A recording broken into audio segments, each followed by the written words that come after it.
Welcome to a world where particles, vibrations, and light collide, a place where leading industry experts and healers come together to discuss controversial topics that will challenge your beliefs and expand your mind. From quantum physics to metaphysics, no topic is off limits, but this is not your typical podcast.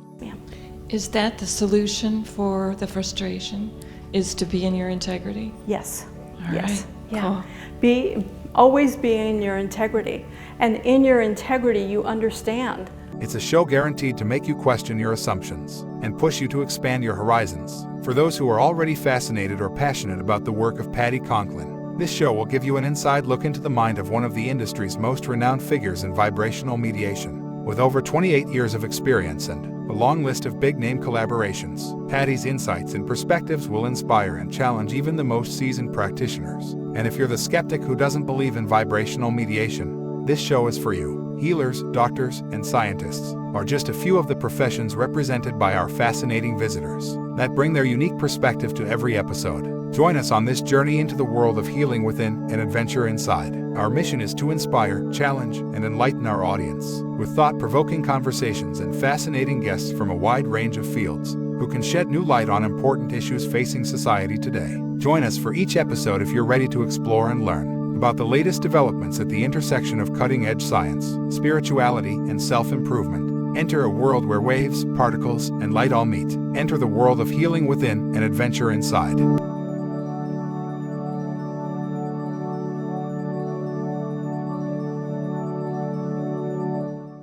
Hi everyone, this is Patti Conklin, Healing Within and Adventure Inside.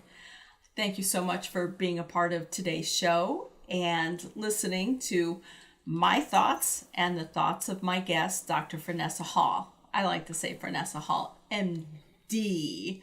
But what's wonderful about Frenesa is that Frenesa not only comes from a Western background in medicine, but she comes from and has continued to develop a very holistic approach within her practice and within working with clients.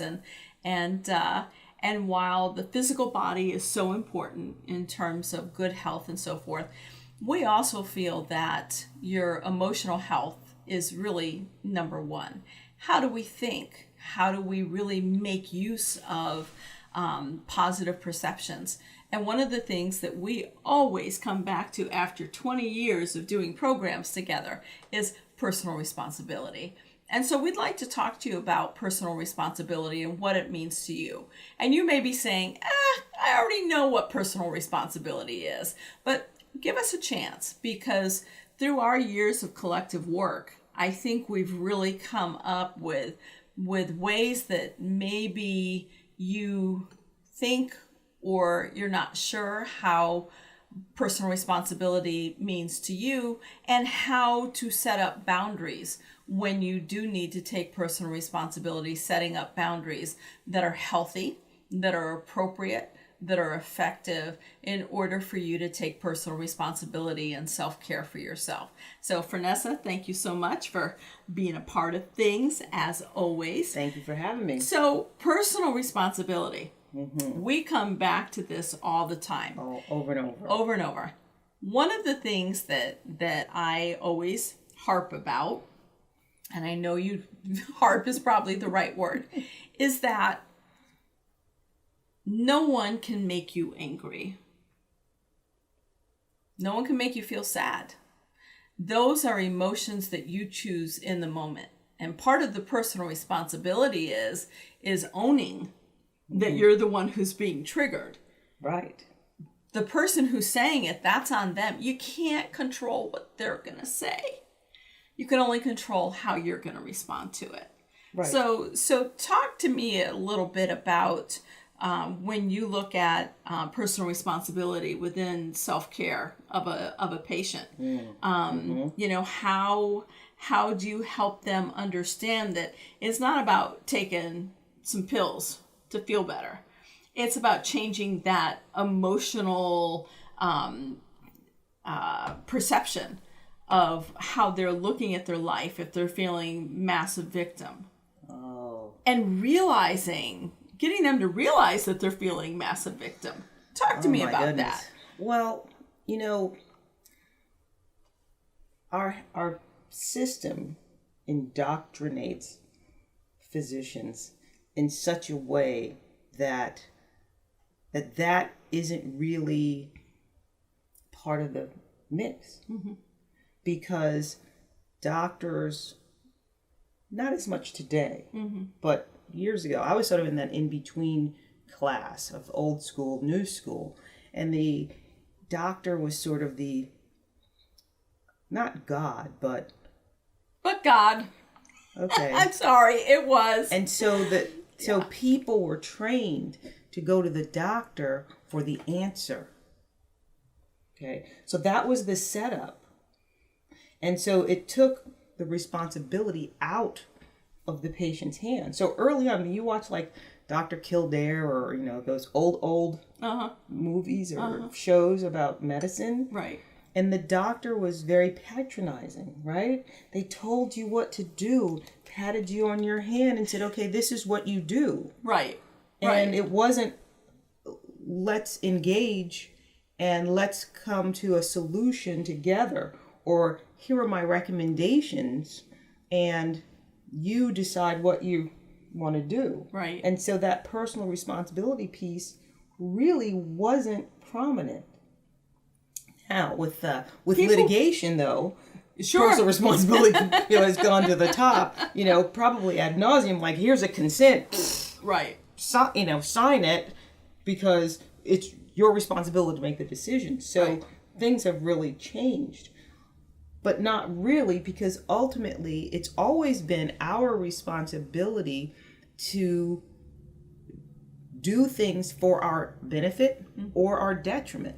Yeah.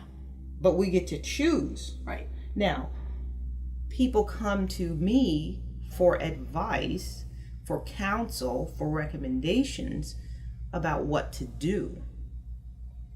And as I say, I'm calling out the plays, but you got to run the play. Yep. So the personal responsibility comes in of, one, seeking counsel from experts, whether it's a chiropractor or an allopathic doctor or whatever we call you. This person over here. Right. And we tell people what we perceive to be what they need to do. Right. Okay? Right. The first step is to be responsible and recognize you need help, and you go and seek the help. But then once you seek the help, then it's up to you to either follow that advice or choose what it is you want to do and then do it. Yeah. And then if you choose not to, then you have to own the consequences of that as well. Absolutely. And so that's really the personal responsibility. You have to own what your decisions are and the outcomes from those decisions. Yeah. As a physician, people are coming to me for help. And so these are my recommendations. And so you have to follow through. Right. And I think that's sort of that baseline level of responsibility in a physician-patient relationship. Sounds simple, not easy to do. I think that if you're an individual who's going through a health crisis or you're going through a situation where you need advice, you need help, and so forth, it's really imperative that you look at yourself, that you sit and do some journaling and you understand that you're part of the equation. Medicine, energy medicine, whether it's Western, whether it's Eastern, it's not going to heal you. The understanding of what the issues are in your tissues is what's going to begin to help you being able to be real with yourself. Because if you're not real with yourself, it doesn't matter what we say. Right. Right? It's you being willing to say, yeah, you know what, I think I've got this issue. Because the bottom line is we all have issues, right? And we all dig through those layers and layers and layers and layers. So you can't say, well, you know, I had a horrible childhood and my parents were so nasty and this is why I am the way I am. Well, that may be the case. Maybe you did have a nasty childhood. Maybe your parents were cruel, mean, whatever you want to say. But you have choice in this moment to change how you feel about that experience. And I think it's just so imperative that it's not my parents were wrong. This is what my soul came in to learn. And I have choice as to whether or not I make it a negative portion of my life or a positive portion of my life. And we can help put you on that track. But if you're not willing to acknowledge it or move forward with it, then what are we really doing? Right. Right. What did you get from that experience? Mm-hmm. And you're right, you know, what am I learning about myself that helps me progress to be a better me from that experience? Or am I stuck in that experience? I had a negative childhood and that's why I smoke and I drink and I feel like crap, and can't you help me? Right. Right. And it's like, right. well, you know, you're stuck here. Right. And then you're giving reason for behaviors that you know are unhealthy and saying, well, you know, this is default. I can't help it because of this. Right. I mean, the thing is it allows the person who's stuck there to play the victim. Right. It allows you to play the victim and not take personal responsibility for your life. And it's amazing, no matter what your income level is, your education level, it's amazing how many people are terrified of taking personal responsibility of their life. And they would rather stay in a disease process or an emotional process that will keep them from moving into that personal responsibility. Which then gets you through to improvement. Absolutely. And it really is, it is a fascinating thing because I've had patients come to me for help and then not do anything that I've requested that they do, and then come back and complain because they're not better. Right. Which always left me scratching my head, and I'm like, okay, if I give you the recipe for a cake and you don't follow the recipe, do you really expect to have that cake? Right. Like, right. So it's just, it's an interesting thing. And it can be scary. Yeah. It can be very scary to address your demons from your life. Mm-hmm. But once you do that and you own it, then you get to break those bonds that are holding you in the past. Right. And then you get to create this new future, and that new future may be, you know, better health, better relationship, better job. Right. You know? So we get to choose whether we stay stuck in the past or own it, work through it, and move towards being a better version of ourselves. I think it's also really important to be aware and continue understanding the difference between judgment and discernment when you're making changes in your life. Understand that judgment has an emotional attachment to the end result, or it has an expectation to the end result. Discernment means, you know what? You're living your life this way, and as a soul, I absolutely honor where you are in your life. But as a human being, I think I'm going to take a different path. And there's no emotional attachment to the end result. It's just you're walking two different paths, and that's perfect and that's okay. But it kind of reminds me of children getting ready to go off to college. You know, you get into that last year and a half, and how many times do kids start acting out? Parents are attempting to, put more constrictions on because, the kids are acting out. one of the dynamics that's taking place is the kids are acting out because they love their parents. And the fear of moving to their own place, of going off to college, may be exciting, but what are they going to do without mom and dad? And so what they end up doing is start disassociating with their parents. The dissociative behavior in anger, or just not talking to them, or whatever. And they're not even conscious that they're doing it. It's a very subconscious process, but it gives them a reason. I'm so angry here, or, I'm just held back so much. I can't wait to get my own place. It's a very natural way we go through transitions. And so if parents understood that that's what their kids are doing, because the kids are scared about going on by themselves. They want to, but subconsciously it's like they have to take responsibility now for their own lives. So the way that we can break off from people the easiest is through anger. Oh, yeah. I mean, when I'm ticked, I'm ticked. Yeah. And so it's easier to walk away from someone that you're angry with than to walk away from someone that you love.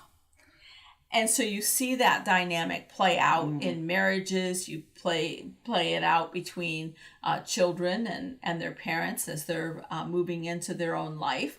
An individual, a couple who have their first child. And all of a sudden, the grandparents are butting in, going, but I did it this way, but I did it this way. And, and all of a sudden you're butting heads going, I'm going to raise my child the way I want to raise my child. And the grandparents are going, yeah, but. And I had to learn very easily, or very quickly, when I started having grandchildren, was not to insert my voice unless I was asked for it. Right. Because they, as a couple, were going to parent totally differently than how I was going to parent. And just because my boys turned out awesome, because they did, doesn't mean that I know how to raise their children, because the new dynamic is the spouse, right? And they have to come together on how they're parenting. And so I take personal responsibility if I say something that I maybe should have been quiet about or didn't really have to say, then I have to own it. And I'll pull the adult children aside and say, sorry, I just, I just in Oma mode and I was moving forward. Right. And they can accept that. But because you owned it. I owned it. But if I were constantly telling them, do it this way, do it this way, do it this way, do it this way, then we'd start having friction, not only amongst my adult children and their spouses, but I would have less restriction towards or less access to the children. Right? Right. It would be counter to what you're trying to do. Right. I think that what you're also saying is that it is, as far as anger, that's a safe emotion because we practice it all the time. True. What we don't practice is forgiveness. Yeah. We don't practice, I'm sorry. Very true. And that's personal responsibility to say, I'm sorry that I did that. Yeah. Or for the parent with the child, and to say to the child, you know what? It's a scary time for you to go to college, and I understand it, and you do need to separate. Yeah. But let's not separate angrily. Right. But there's, I don't have children, so full disclaimer here, but there's no handbook on how to do it. On how to raise your children. And it took me a while to come to terms with what I initially have deemed as failings of my parents. Yeah. Yeah. But when you take a step back and you look at your life, and I feel like my life is great. I've got great friends. I have a great partner. I'm employed. I enjoy my work, right, et cetera, et cetera. Healthy. I get to play music, whatever. But all of the things I experienced in my life up to today have gotten me here. Right. And So you never would have gotten here without my parents. without the parents and the exact dynamics that you had. Good things, the bad things, all of it. Right. And what I've learned is that it's neither good nor bad. Right. It just was. That's right. And I learned from it. Some of the things that my parents did to me, or for me, I guess I should say now, Right. instilled in ethics in me that have served me very well. You know, I wanted those new Nike high top basketball sneakers, and they were $30. This is back in the 70s. Oh, you're aging $30 yourself. was a lot of money. Yeah. And my mom was, oh no, I'll buy you those $10 PF Flyers. Yeah. I'm like, no, I want high top leather sneakers. And she said, well, you better get a job and earn the other 20. Right. Because I'm not paying $30. Because I'm not paying for it. Yep. So I got a job, scooping ice cream, working in a corner candy store type place. Yeah. Saved my money, and I bought my sneakers. And I'll tell you, that was one of a pivotal moment for me. Yeah. Because it showed me and it taught me that I could take responsibility to figure out how to get what I wanted, and I could depend on me to do it. So But in the moment, the was youngin' mad. I was mad. Yeah. I knew my mom had $30. You know, it's like I saw it. But, you know, and so, you know, and that's kind of a humorous example. But